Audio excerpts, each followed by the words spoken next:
অসামান্য প্রতিভাবান কবি কাজী নজরুল ইসলাম যখন ইসলামী হামদ, নাত, গজল রচনা শুরু করলেন তখনকার একটি ঘটনা।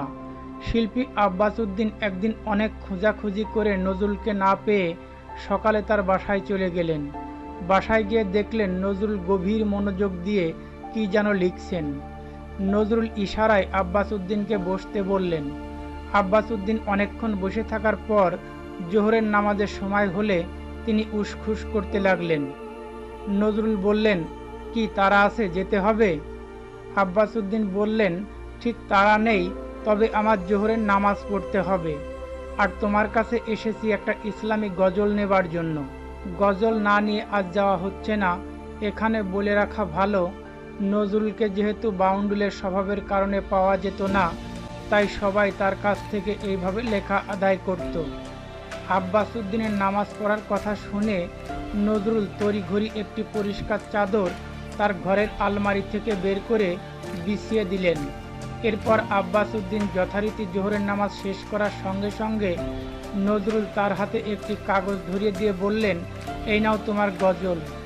এই গানটি হলো, হে নামাজি আমার ঘরে নামাজ পড়ো আজ, দিলাম তোমার চরণতলে হৃদয় যায় নামাজ।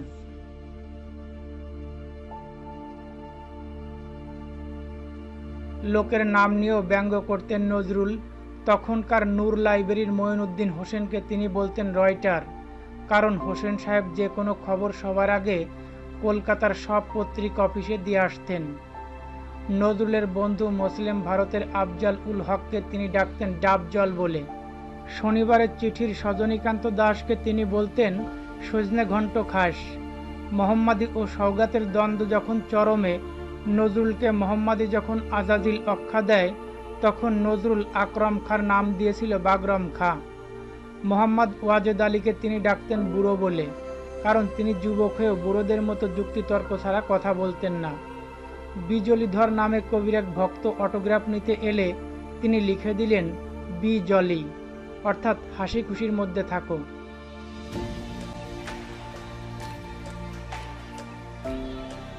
একবার গ্রামোফোন কোম্পানিতে রেকর্ডে গান দিতে এলেন এক লোক।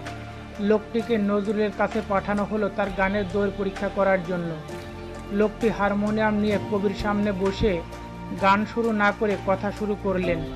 তিনি কার কাছে গান শিখেছেন, কবে তার গান শুনে কে প্রশংসা করেছে, তিনি কতখানি পাণ্ডিত্যর অধিকারী ইত্যাদি। মাঝে একবার কবিকে জিজ্ঞাসা করেই বসলেন, আপনি কি ধানশ্রী ভৈরবী রাগের গান শুনেছেন? শোনেননি বোধ হয়, খুব রেয়ার, কেবল আমার কাছেই আছে। লোকটি গান না গেয়ে এইভাবে বক বক করেই যাচ্ছিল। নজরুল তখন বিরক্ত হয়ে বললেন, আপনি তো দেখছি একটি জানোয়ার লোক। কি বললেন? ভদ্রলোকটি নজরুলের কথায় বেশ উত্তেজিত হয়ে উঠলেন। নজরুল বললেন, না না, অন্য কিছু মনে করবেন না, দেখলাম আপনি অনেক কিছু জানেন, তাই আপনার সম্বন্ধে জানোয়ার শব্দটি প্রয়োগ করেছি।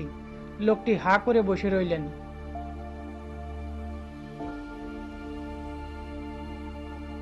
ছোটদের জন্য পাঠ্য বই লিখতেন আলী আকবর সাহেব। একদিন তিনি নজরুল ইসলামকে একটি পাণ্ডুলিপি দেখিয়ে মতামত চাইলেন।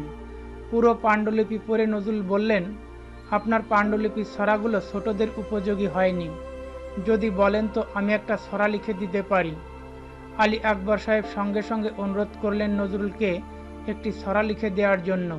নজরুল দুখিলি পান মুখে পুড়ে লিখলেন সেই বিখ্যাত লিচুচোর কবিতা, বাবুদের তাল পুকুরে হাবুদের ডাল পুকুরে সে কি ব্যাস করলো তারা, বলি থাম একটু দাঁড়া।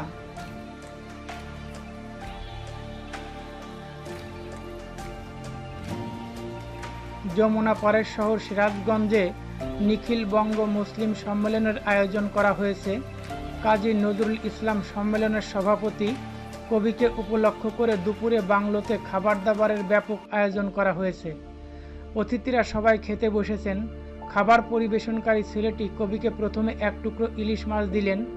প্রথম টুকরো শেষ হতেই দ্বিতীয় টুকরো তুলে দেওয়া হলো কবির পাতে।